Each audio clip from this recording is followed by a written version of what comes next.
Hi there, good afternoon, and you've tuned into ET Now. I'm Cheryl D'Souza. Along with me, I have Shrishti Sharma joining me on the show.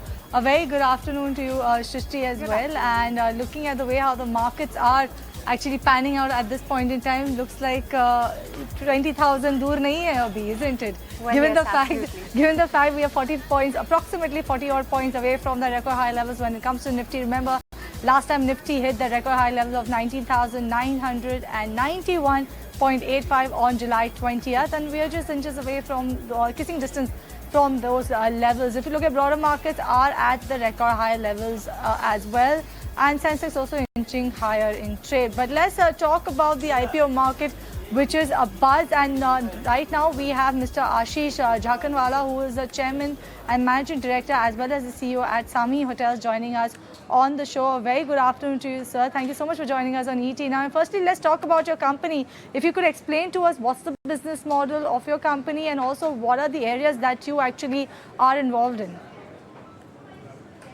Samhi is a hotel investment and ownership platform. We own 31 hotels, 4,800 rooms across 13 cities in India. Our principal business model really has been to identify and acquire underperforming, undermanaged hotels. We have a programmatic approach to acquiring those hotels, creating an operational turnaround. We do that invariably by creating a huge impact on the product, bringing a strong brand on top of that hotel, and then we have a very proprietary asset management tool to effectively operate those hotels. So third largest owner of hotel rooms in India, a model built on acquisition and turnaround. That's in summary what our business is. Okay, Ashish, hi there. This is Shrishti joining in as well. So through the OFS, Blue Chandra Pte will offload 84.2 lakh shares, wherein Madhusudan Kela along with Nuvama Crossover Opportunities Fund and TIMF Holdings have picked up stake for rupees 130 crores from the Blue Chandra Pte Limited. What will be the shareholding pattern, and any more marquee investors in talks? So in terms of the shareholding pattern, you would see after the sale of certain shares from Blue Chandra, the largest shareholder will be Asia Capital or ACIC Mauritius, ACIC 1 and ACIC 2. They would own about 30% plus in the company. Blue Chandra used to own about 28-29% in the company prior to this specific sale that you're talking about. And beyond that, you have Goldman Sachs, GTI Capital, and Sarvara Investment Fund. And then, of course, rest is held by the founders and other minority shareholders.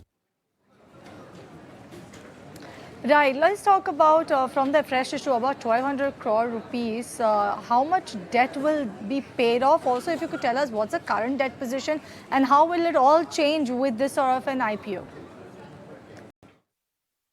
So current net debt in the company is about 2,850 crores. Large majority of the net proceeds from the IPO will be used towards reduction in debt. So one can easily factor in that we are doing about 1,200 crores of total primary issuance. Net of expenses, whatever is a recovery, which is, let's say, 1,150 odd crores, will be used towards deleveraging the balance sheet. So 2,850 currently, about 1,150 odd crores will be used to reduce the debt.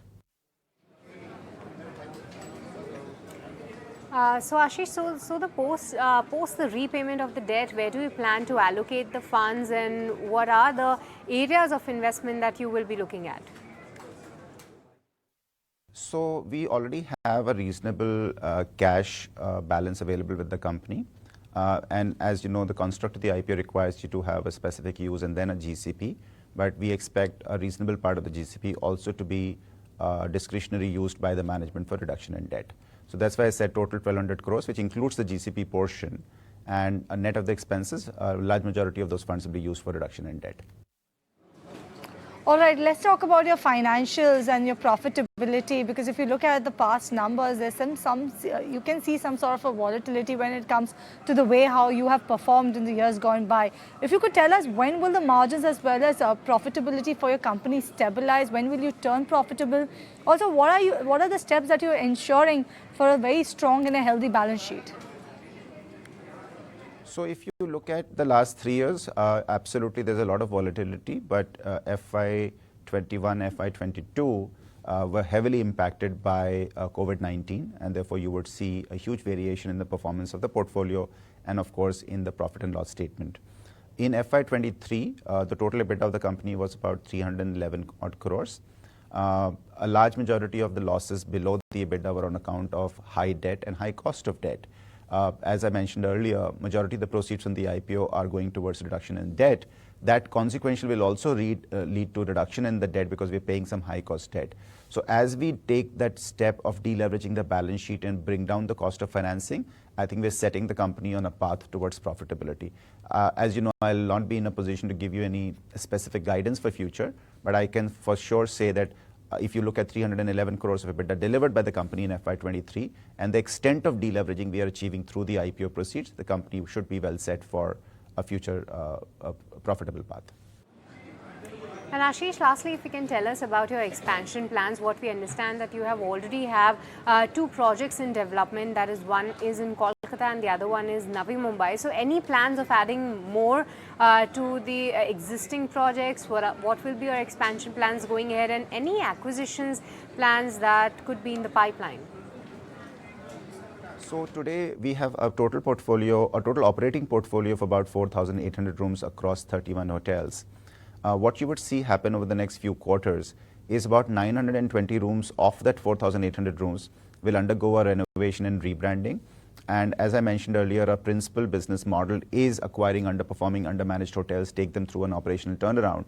So there are about 920 rooms across 5 hotel properties which will undergo the same transformation of product change, in some cases change of the brand, and we expect that to create a meaningful impact on the performance of those hotels. Then in addition, we are adding about 620 rooms to our portfolio, and this 620 rooms will be added from assets which are today held by the company. So we have a hotel opening in Calcutta next year. We are adding inventory to our hotels in Holiday Inn Express Hotel in Bangalore, to a Hyatt Regency in Pune. We're intending to create a new block of rooms in Chennai, Sri Perumbudur, where we're seeing very encouraging demand coming from industrial corridor. So you would see about 920 rooms undergoing a transformation through renovation and rebranding, and you will see addition of about 620 rooms to the portfolio, which will take our overall portfolio to about 5,400 rooms. That, I would say, is the immediate action plan for the company post the IPO. All right, so we leave it there. Thank you so much for joining us on ET Now to talk about the company, also where you see your balance sheet headed, the debt position, as well as also your expansion plans. All the best for the upcoming IPO as well.